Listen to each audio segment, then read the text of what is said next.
बोलो जयकारा बोल मेरे श्री गुरु महाराज की जय। सभी गुरुमुख प्रेमियों को प्रेम भरी जय सच्चिदानंद जी। एक दिन श्री बचन फरमाए गए कि नेक कमाई बहुत फलती फूलती है। एक कथा है कि मारवाड़ के किसी गांव में एक पठान और एक ब्राह्मण आपस में अच्छे मित्र थे। खर्च आदि की तंगी से दुखी होकर रोजगार की खोज में दोनों ही दिल्ली चले गए।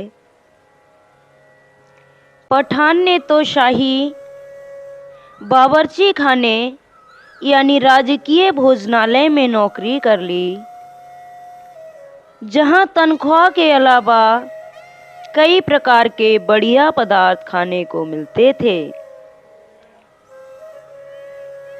इसके अलावा कुछ ऊपर से भी पुरस्कार आदि के रूप में भी आमदनी हो जाती थी। इसलिए वह पठान थोड़े ही समय में खूब मोटा ताजा भी हो गया और उसने कुछ धन भी जोड़ लिया। ब्राह्मण बेचारा किसी धर्मात्मा मंत्री के यहाँ भोजन पकाने की नौकरी पर लग गया। मंत्री महोदय कुछ दस्तकारी करते थे और उससे जो कुछ कमाते उस पर ही उनकी रसोई चलती थी। इस वजह से उनकी रसोई में सिर्फ एक तरह की ही दाल रोटी बना करती थी।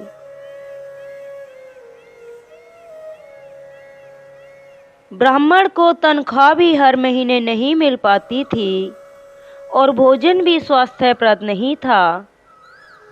इसलिए वह दुबला पतला हो गया। जब कभी दोनों मित्र आपस में मिलते तो पठान उस ब्राह्मण से मजाक करता कि तुमने कैसे कंजूस के यहाँ नौकरी कर ली है, क्या तुम्हें और कहीं अच्छी जगह पर नौकरी नहीं मिलती। यह सुनकर ब्राह्मण चुप हो जाता, लेकिन अपने दिल में वह ब्राह्मण उस धर्मात्मा मंत्री की नौकरी में कुछ ऐसी शांति का अनुभव करता था जो उसे संतुष्ट बनाए रखती थी।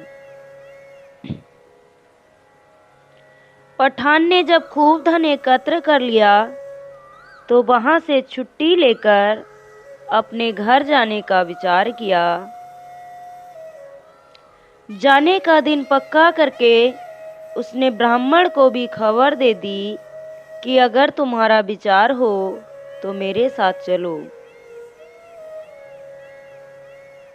ब्राह्मण ने मंत्री महोदय से विदा मांगी, लेकिन उन्होंने मना कर दिया।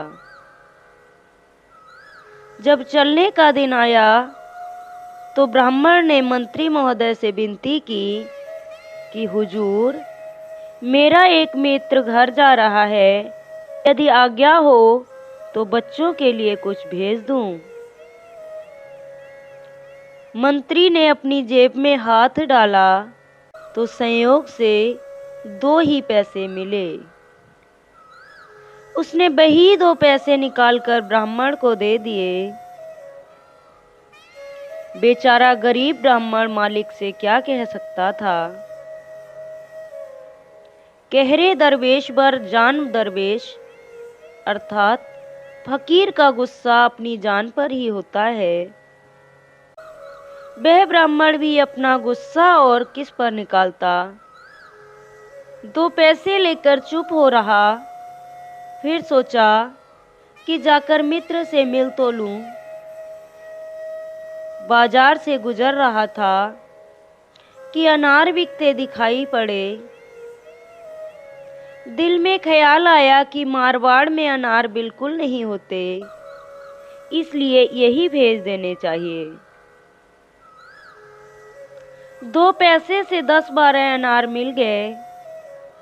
वह ले जाकर उसने अपने मित्र को दे दिए और सब किस्सा उसे सुना दिया। अब पठान सफर करते करते मारवाड़ पहुंचा तो किसी बड़े नगर में रात को ठहरा।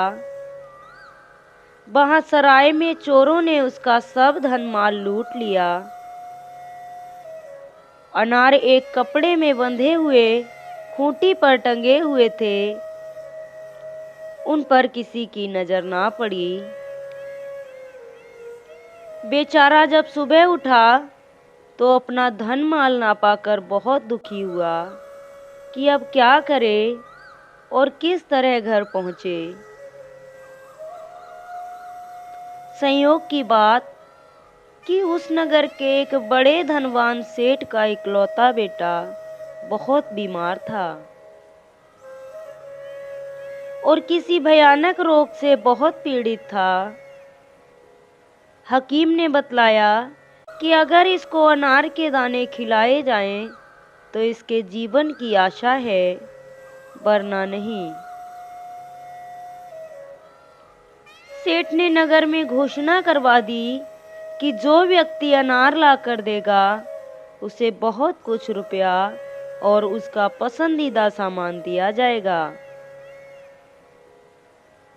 पठान ने इस मौके को गनीमत समझा और जल्दी से उसने बे अनार ले जाकर सेठ को दे दिए। जब वे अनार उस लड़के को खिलाए गए तो मालिक की मौत से वह स्वस्थ हो गया। उस सेठ ने उन अनारों के बदले में उस पठान को बहुत सा धन और उसका मांगा हुआ सामान दिया। उन रुपयों में से कुछ रुपए खर्च करते हुए वह पठान अपने घर पहुंचा। जितना धन शेष बचा था वह सब ब्राह्मण के घर वालों को दे दिया। मार्ग की तकलीफों और धन के मिलने का सब हाल चिट्ठी में लिखकर दिल्ली में ब्राह्मण के पास भेज दिया और यह भी लिख दिया कि अब तुमको नौकरी करने की जरूरत नहीं है, भरपूर धन मिल गया है, घर वापस चले आओ। उस ब्राह्मण ने सारी बात मंत्री महोदय को बतलाकर विनती की कि वे 2 पैसे आपने कैसे दिए थे कि जिनके बदले इतना धन प्राप्त हो गया। तो उन्होंने उत्तर दिया कि मैं शाही खजाने यानी राजकोष के रुपए पैसे को अपने घरेलू उपयोग में बिल्कुल नहीं लाता। अपनी मेहनत और दस्तकारी से जो पैसा बनता है उसी से काम चलाता हूँ। तुमने बहुत ही ईमानदारी से मेरे यहाँ काम किया था, इसलिए मैं नहीं चाहता था कि शाही खजाने से तुमको तनख्वाह दी जाए। सो मैंने अपनी मेहनत की कमाई में से ही 2 पैसे दे दिए थे। लेकिन मैं इस बात को भी जानता था कि ये 2 पैसे तुम्हारे पूरे जीवन के लिए पर्याप्त होंगे।